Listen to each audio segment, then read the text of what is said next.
नमस्कार दोस्तों, मैं प्रेरणा शर्मा प्रोविजन लेकर आया है आपके लिए आज एक खास जानकारी। तो हमारी वीडियो को अंत तक जरूर देखिएगा। क्या पता वीडियो में कुछ ऐसी बातें हों जो आपके लिए कारगर साबित हो। किन्नर मित्रों, यह एक ऐसा समुदाय है जिसको लेकर हमारे समाज में अधिकतर व्यक्तियों के मन में एक जिज्ञासा उत्पन्न होती है। वह उसके बारे में अधिक से अधिक जानना चाहते हैं। मित्रों, जहां हम किन्नरों को अपने घर में खुशी के अवसर पर खुशी खुशी आमंत्रित करते हैं शुभ कार्यों में, वहीं एक तरफ हमारा समाज का एक बड़ा वर्ग इन्हें आज भी नहीं अपना पाता। मित्रों, किन्नरों के बारे में ऐसी अवधारणा भी प्रचलित है कि यह जिसके भी सर पर हाथ रख दे उनकी सोई हुई किस्मत का ताला खुल जाता है। इसी के विपरीत यदि है किसी को बद्दुआ दे दें तो उसका जीवन बर्बाद हो जाता है। उस किन्नरों का श्राप बहुत ही ज्यादा लगता है, इसीलिए हम अक्सर ही इनके श्राप से बचते हैं। जब भी ये हमारे घर आते हैं, हम यही कोशिश करते हैं कि इनको अपने घर से खुश होकर भेजें, ना कि निराश कर। यदि ये खुश होकर जाते हैं तो हमें दुआएं देते हैं, और यदि यह निराश होकर जाते हैं तो ये हमें बद्दुआ देते हैं। किन्नरों के बारे में ऐसी अवधारणा प्रचलित है कि इनकी बद्दुआएं बहुत ही बुरी तरीके से लगती है। ये किसी का हंसता खेलता जीवन भी नष्ट कर देती हैं। इसीलिए मित्रों, इन्हें कभी भी निराश कर अपने घर से नहीं भेजना चाहिए। मित्रों, क्या सच में इनकी दुआ और बद्दुआ से किसी का जीवन नष्ट हो सकता है, या इनकी दुआ से किसी के जीवन में खुशहाली आ सकती है? तो चलिए जानते हैं इसके पीछे का धार्मिक कारण, इसके पीछे का क्या रहस्य है। तो बने रहिए हमारे साथ आज की इस वीडियो में। वीडियो को अंत तक जरूर देखिएगा, वीडियो बिल्कुल भी स्किप मत कीजिएगा। तो चलिए दोस्तों, जानते हैं क्यों होता है किन्नरों की दुआओं में इतना असर।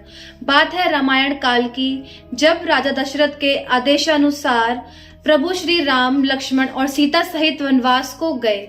जैसे ही वह चित्रकूट में जाके रुके, वहां राजा भरत माताओं के साथ और अयोध्या वासियों के साथ उन्हें वापस लेने का आग्रह करने लगे। राजा भरत बोले कि हे प्रभु, आप हमारे साथ वापस लौट चलिए। ऐसा सुनकर प्रभु श्री राम ने कहा, मैं तुम्हारे साथ नहीं जा सकता, और उन्होंने वहां से उन्हें लौट जाने का आदेश दिया। वह सारे लोग वहां से लौट गए।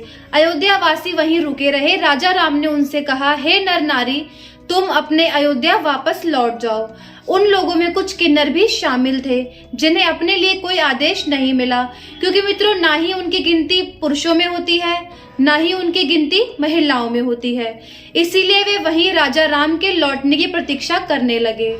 जैसे ही 14 वर्ष का वनवास खत्म हुआ और प्रभु श्री राम, लक्ष्मण और सीता सहित अयोध्या वापस लौटने लगे, उन्होंने देखा कि कई किन्नर चित्रकूट में आज भी उनका इंतजार कर रहे हैं। जैसे ही वे उनके पास गए और उनसे पूछा कि हे, तुम वापस क्यों नहीं गए जब मैंने तुम्हें आदेश दिया था अयोध्या वापस जाने का? ऐसा सुनकर किन्नर बोले, हे प्रभु, आपने हमें आदेश नहीं दिया। आपने कहा सभी नर नारी वापस लौट जाएं, और हमारी गिनती ना ही तो नर में होती है, ना ही नारी में होती है। ऐसा सुनकर श्री राम भाव विभोर हो गए। उनकी आंखों से अश्रु बहने लगे और उन्होंने किन्नरों को अपने गले से लगा लिया। मित्रों, किन्नरों के इस भाव को देखकर प्रभु श्री राम ने उन्हें दुआ दी। उसी दुआ के स्वरूप उनको प्रभु श्री राम ने एक वरदान दिया, जिसमें उन्होंने कहा कि तुम्हारी दुआओं में इतना असर होगा कि तुम किसी का भी सोता हुआ जीवन जगा दोगे, किसी के भी किस्मत के ताले खोल दोगे। तो मित्रों, यह है किन्नरों की दुआओं में इतना असर होने का रहस्य, जो कि उनको एक वरदान स्वरूप श्री राम ने उनको दिया। मित्रों, ऐसा माना जाता है जो व्यक्ति किन्नरों का मजाक उड़ाता है, उनका अनादर करता है, उसके साथ कुछ अशुभ होने की आशंका ज्यादा से ज्यादा होती है।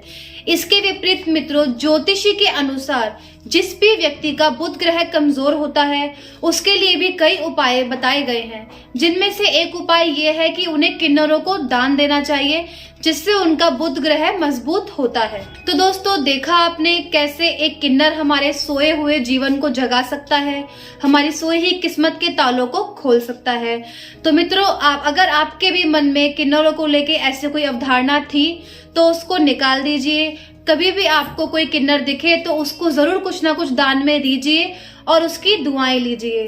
मित्रों, ऐसे ही रोचक जानकारियां सुनने के लिए हमारे चैनल को सब्सक्राइब करें, वीडियो को ज्यादा से ज्यादा शेयर करें, वीडियो को अपने आप तक सीमित ना रखें, हमारी वीडियो को लाइक करना ना भूलें। नमस्कार।